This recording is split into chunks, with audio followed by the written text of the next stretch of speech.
Peyton Place.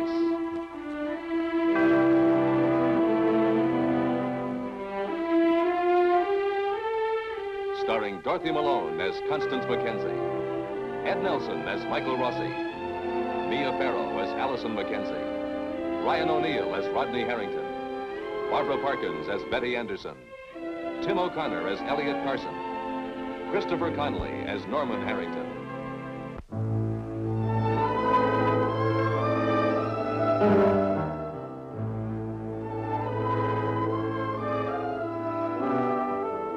Most of the days of Lee Weber's life have been ordinary. Today, he finds himself a man with a mission. For Lee has learned that a woman who calls herself Ann Howard has returned to Peyton Place. Now, Lee Weber must find her and confront her. Excuse me. Thank you. Sure.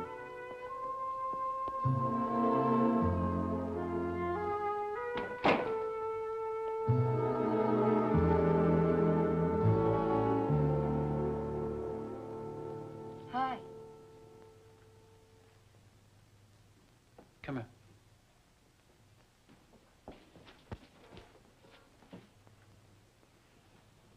Who's that girl? What girl? The girl who just left. I don't know. Sandy. I'm your wife, not a social director. How much do I owe you, honey? Oh, 65 cents. Here, keep it. Thank you.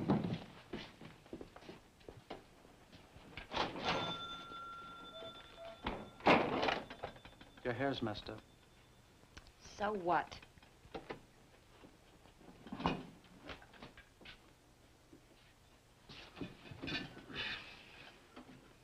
Coffee.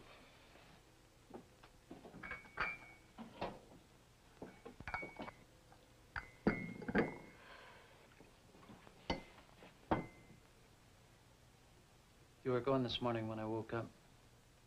Why? Felt like getting out early. It looked like it was going to be a beautiful day. And you wanted some fresh air, huh? Lee, I didn't want to wake you. I bet. You know, I might have wanted to drive you to work or maybe have a cup of coffee with you or something. That would have spoiled your beautiful day, huh? I told you, I just wanted to get out. What time does he usually come in? What are you talking about? The boy tycoon, handsome Rodney Harrington. Doesn't he usually make it a point to stop in the morning for a little pick-me-up? You've got a wild imagination. Well, you knew that when you married me. And I guess I knew about you, too. What about the girl? You know anything? I've seen her on the wharf. She come in often? A couple of times. Talk to her? No. Well, the next time she comes in, you make it a point to find out something about her. I look sideways at someone and you're ready to knock my head off. But you can ask me to fill you in on someone. Well, you can forget about her. She's out of your class. She's a doctor. A doctor? Anyway, something like that at the hospital. She works at the hospital? What do you know? Who is she? She's a lady doctor. Oh, that's cute. You do know her, don't you, Lee? Yeah. Ann Colby. Who? The girl who shoved my brother off the bluff. That's who it is. Well, are you sure? Yeah, I'm gonna make sure.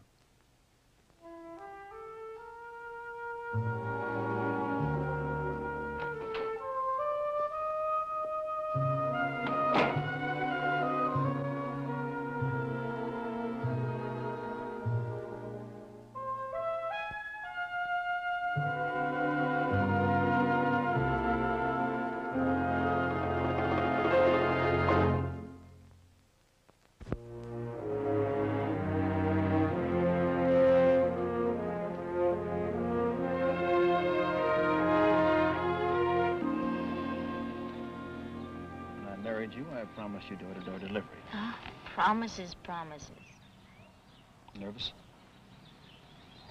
Oh, come I'm not asking you to be a counter-spy. Wherever Martin Peyton looks, I'll be there. If he draws his drapes, you'll be hidden among the drawstrings. If he reaches in a drawer for a match, you'll pop out and light a cigar. And if he uncorks his decanter, a genie named Betty will uncoil in a wisp of smoke. And I'll be there to remind him that I'm Mrs. Stephen Court. If Martin Peyton is my father, and if he is rewriting his will, and if he hasn't closed his mind yet, all I want is someone in that house to remind him of his obligation to Stephen Court. Emotional obligation. Yes, and financial ones, too. That's a lot of ifs. I'm glad my wife is in that house now.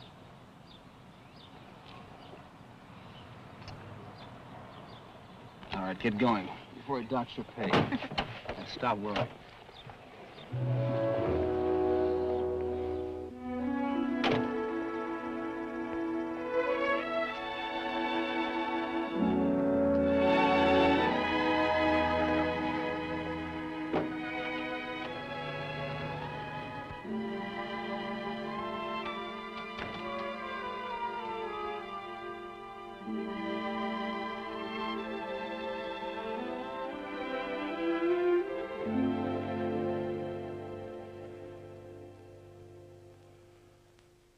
Toast.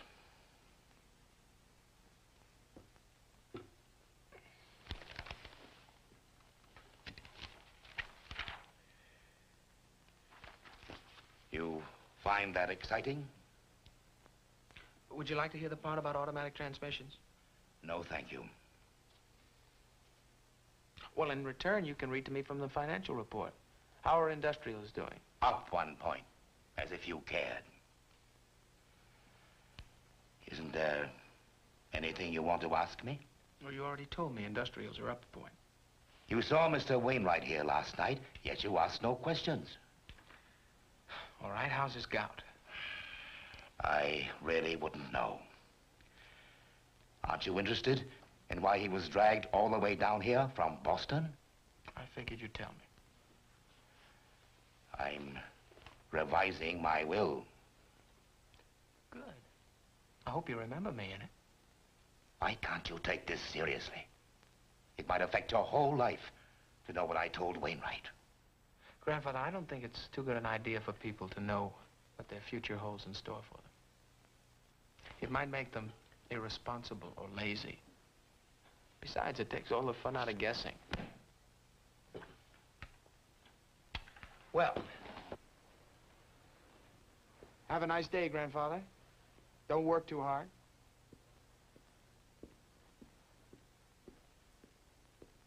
Good morning. Good morning. You're running a little late today. I think my grandfather wrote the book on delaying tactics. He's so good at it. There was quite a to-do around here last night. I know. A big city lawyer ordered out to the boondocks, and he comes on the double. You know, Mr. Wainwright looked harassed. Doesn't everybody who's got to face Grandfather? It was, about the will, wasn't it? Betty, don't you know all ex-husbands hate to be used? I'm not using you. Oh?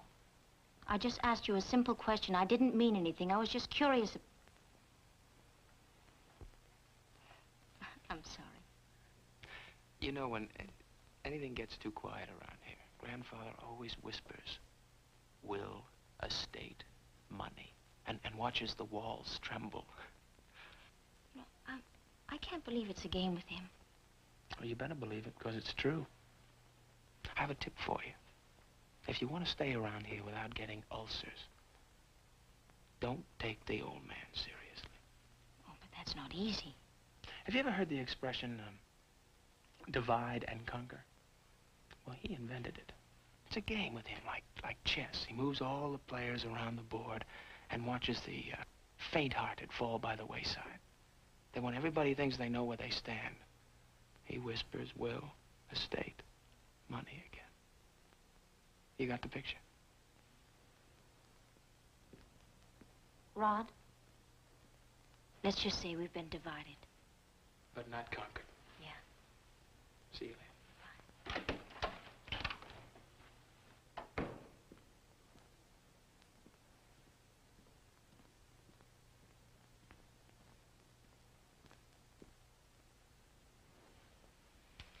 Good morning.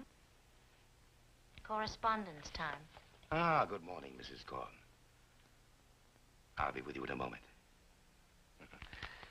My grandson was decidedly uninterested in the stock market this morning. What about you? Do you find stocks and bonds interesting? I'm afraid I don't know much about it. Some people compare the stock market to betting on the horses. Say you have a favorite stock or a favorite horse. It doesn't know where it stands. It was late in getting started. Poor thing, it has to depend on so many unknown factors. The horse is the track muddy or fast. The stock, war scare, peace scare, any other kind of scare. Whether you win or lose depends on the fluctuations. But more important, whether the powers that be are smiling down upon that dark horse or the highly speculative stock. It's very frustrating for the bettor. You know I'm referring to Stephen, don't you? Rod? Morning. Morning. I was looking for Rodney. Well, he's not here yet. Anything I can do? Well, I'm having some trouble with the brakes. I'm afraid they've gone soft on me. Well, we can take care of that.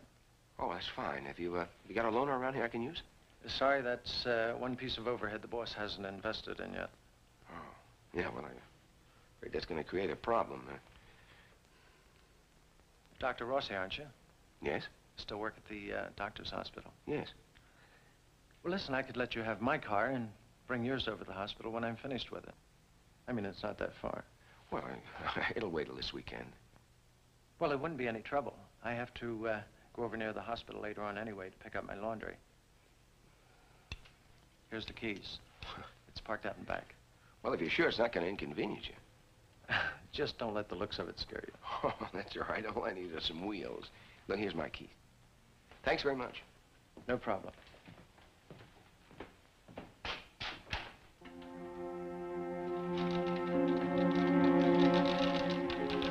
No problem at all.